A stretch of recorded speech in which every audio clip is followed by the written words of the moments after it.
Yeah, I'll react to that, sure.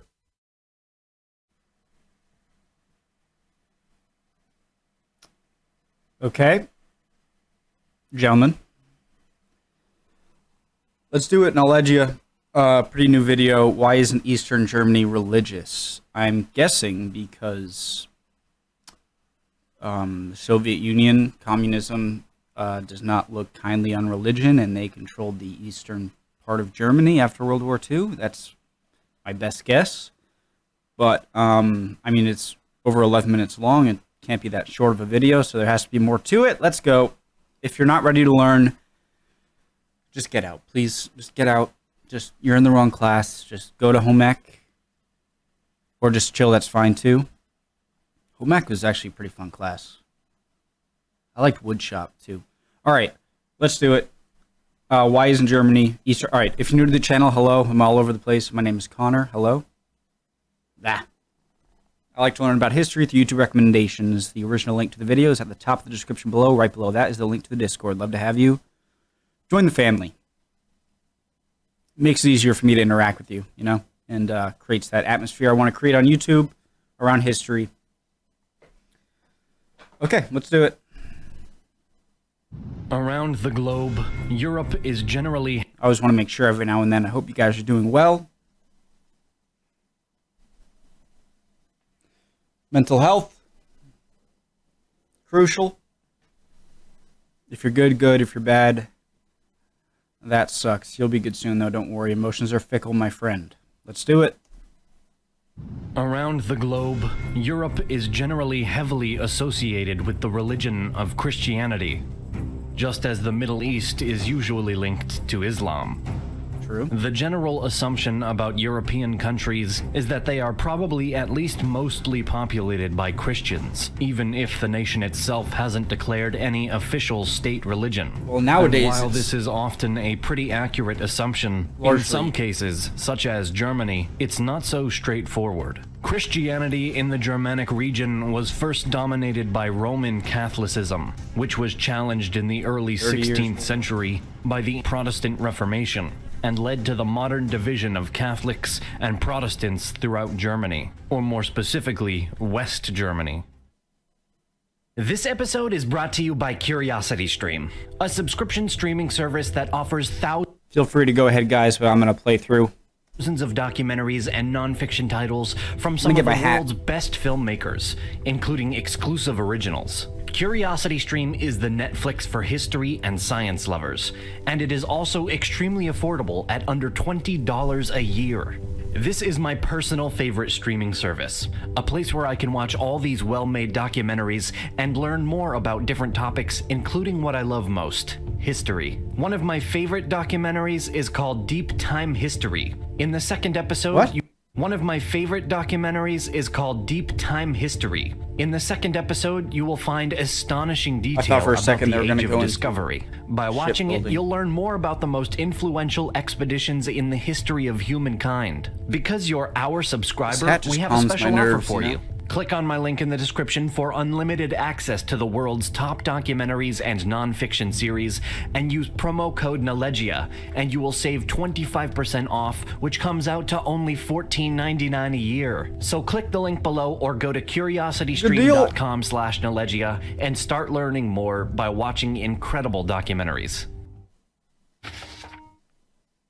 Although the Berlin Wall came down in 1989 as communism collapsed throughout the Eastern Bloc, the hope of being able to fully erase the effects of years under the Soviets' heavy hand has not yet been fully realized. Back after the end of the Second World War and the defeat of the Axis powers, Germany was split into 4 zones of occupation between France, Great Britain, the United States, and the Soviet Union. This eventually led to the establishment of the Federal Republic of Germany, or West Germany, in the spring of 1949, followed by the foundation of the German Democratic Republic, or East Germany. 1949, the foundation of the West Germany in the spring of 1949, that was quick. Followed by the foundation of the German Democratic Republic, or East Germany, that same autumn. West Germany stood as a parliamentary democracy and active ally to the Western world. Contrarily, East Germany went down a dark path, falling under a totalitarian communist regime as a puppet state of the Soviet Union. On the west side of the Berlin Wall, the Allies were focused on ridding the nation of the extremism that had played such a critical role in the war, while the Soviets to the east were more concerned with quickly exerting control and consolidating dominance by establishing a powerful police state, which often employed many ex-National Socialists. The Stasi was swiftly built up as a way to influence and manage every aspect of life and security in East Germany. I gotta say, it is a pretty cool symbol, I feel like. You know, like the sickle and hammer. You know, it's a pretty nice symbol. And Germans were suddenly facing another state of extremism. Under the previous regime, religion in all of Germany was in a bit of a peculiar position. The First World War had left German churches on a decline, and a population shifted more to a secular mindset. But the region was still heavily Catholic and Protestant by the time Adolf Hitler came to power. As the new chancellor began to enact his extremist policies and push his beliefs on the public, Christianity in Germany was actually often praised. During some of his speeches, it was made clear that any attacks on the Christian faith would not be tolerated within the regime, although its own actions did not quite follow such rules. I mean, whether you're for the church or not as a leader, it's probably best for that you at least put on the show of saying that you're, you know, pro-church or whatnot, just to get some people on your side. And vice versa, if you go against it, you might get a lot of people mad at you, so makes sense. While Christian churches were surely allowed to remain open and practice their faith, they were not entirely left alone, as the new government wanted to control any influence that Christian leaders may have in the political sphere. This created a bit of a schism between the Protestant churches in Germany, some of which had quickly come out in support of their new chancellor and even called for the creation of a state church. Others did just the opposite and aimed to prevent the creation of this while condemning much of the new government's views. The latter created an organization which very vocally opposed the regime and the creation of a state church. This prompted mass arrests of leaders from both groups and a clear message that the churches had no right to freely express their views on politics. The Catholics, meanwhile, weren't much better off. The regime tried to use the same scare tactics to control the Catholic Church's political attitude, and even attempted to silence Catholic publications and arrest dissidents. In 1933, an agreement was signed that essentially barred the Catholic Church or leaders from being involved in politics, although it did reaffirm their freedom of faith and some of their religious rights.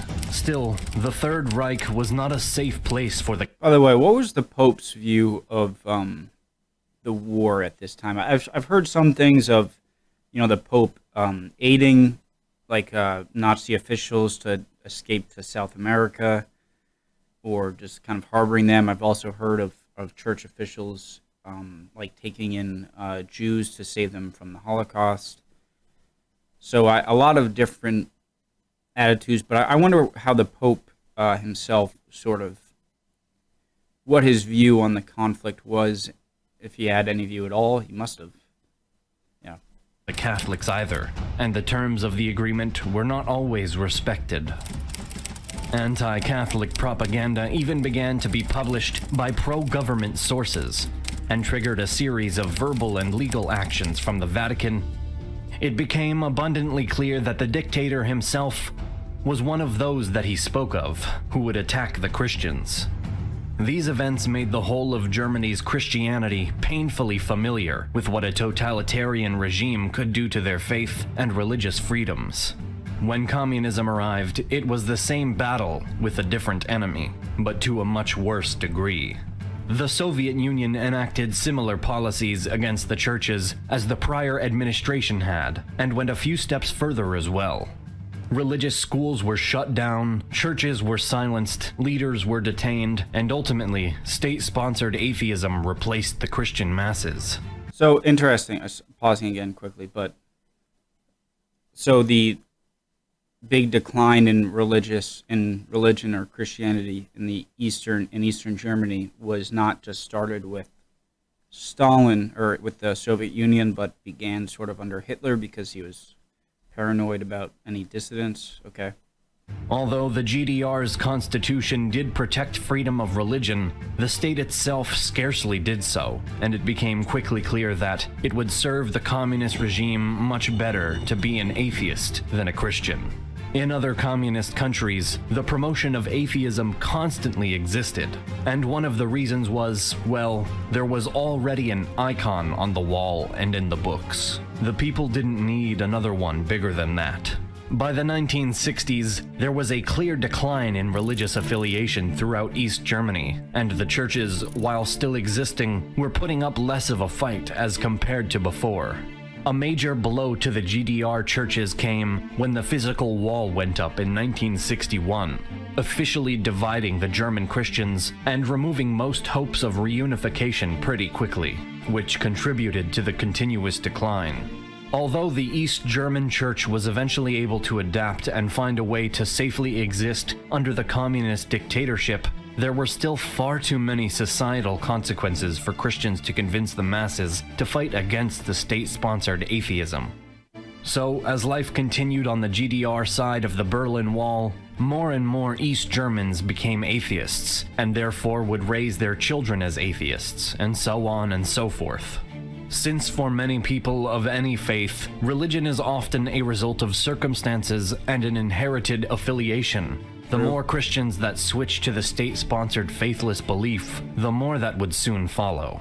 And in a society that was actively persecuting and oppressing Christians, there remained little incentive for anyone to convert back, or for anyone raised atheist to consider joining the religion. After the fall of the wall in 1989, the thought was that Interesting. So, I don't want to make too much, but I grew up in my parents, I would say, grew up in a very religious or somewhat religious thing. And then I think it was much more nonchalant when I was a kid. I think I went to church once or twice when I was a kid.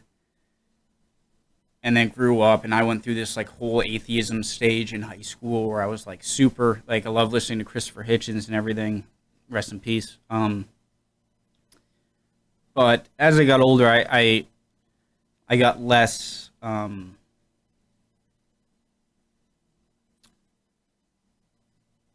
guess I think that the church has its purposes, but I think that it can also lead to. I'm getting off topic. Joining the religion. After the fall of the wall in 1989, the thought was that Christianity would bounce back to what it had been before, and what it still was in the West, particularly because the remaining churches were significant participants in the peaceful revolution. Much to the disappointment of the remaining believers, this didn't actually happen. There wasn't a huge rush back into the faith, and the combination of growing secularism prior to the Second War and then the subsequent communist era essentially alienated the vast majority of the new former GDR citizens from religion. As was said before, atheism was promoted in other communist countries as well, but didn't have the impact as it did in East Germany, which had a Protestant majority. Which is one of the reasons for the collapse of Christianity here, as the Protestants are not that zealous as the Catholic or Orthodox Christians. Makes sense. Today, the total of Germany is still widely Christian, and it remains the largest faith in the nation. Roughly 55% of the country is Christian in some form, with about 27.2% being Catholic and 24.9% Protestant. Slightly more Catholic than While these Protestant, I would not have numbers guessed seem like that. a potential sign of victory for the post-communism churches, it's actually quite shocking when you dig deeper. If you were to create a map of these percentages, including the roughly 40% of the population that describes themselves as atheists or non-religious, you would see a striking pattern. Draw a line right along where the Berlin Wall once stood, and now you've almost completely separated the Christians from the atheists. As a I think, like you said earlier, it's very difficult to. It's much more easy to. It is much more likely for someone who grew up in a religious environment where everyone around them believes in the similar thing, and therefore they end up doing it. But it's much more difficult to convince, and especially an educated population that was not brought up that way, to then get into religion again, I guess, in this case. So that makes sense. Wholly unanticipated result of the Soviet days, East Germany has almost entirely remained unassociated with any religion. Close to the border on the west side, apart from a few pockets of atheism and Catholicism, we mostly see Protestant communities. Further to the west and south, the Catholics remain the majority. Even more stunning, one survey done in East Germany a few years back concluded that the survey takers were unable to find a single person of religious affiliation under the age of 28. It appears that those who were children during or after the communist period have simply continued to remain loyal to the once state-sponsored belief system, and the hope of a bounce back to faith was shattered. So to answer the question of why East Germany is viewed by some as one of the most godless places on Earth, you have to follow the chain of events that came to a head with the establishment of the GDR and communist regime. Growing secularism, major conflict during World War II, and then the events that occurred behind the Berlin Wall caused a slow and steady push toward atheism. So Protestants themselves, go back to 30 Years' War or Protestant Reformation, Protestants themselves are less adamant about every detail of their religion than Catholics, so that's one thing that made it easier. And then the Nazis and Hitler were somewhat pro-religion, I guess, for a propaganda, propaganda uses. And then you had the Soviet Union for a few generations controlling East Germany, which was very non-religious, and so it's kind of a perfect storm of, it makes sense. Good video. On the other side of the wall, the churches were able to recover from the World War II administration and didn't face consequent oppression by the new government. So, while the prior century had helped to cause the alienation of the East Germans from their historic faith, it was the Soviet policies and society that put the nail in the coffin of the Christian GDR. Cool, that was a good video. The title itself wasn't so, eye-grabbing, but the fact that something like this could prompt a over 11-minute video made me interested, and brought up some good points. Interesting. Very interesting. All right. I'll be back with another video soon. Hope you guys are doing well. See you next time.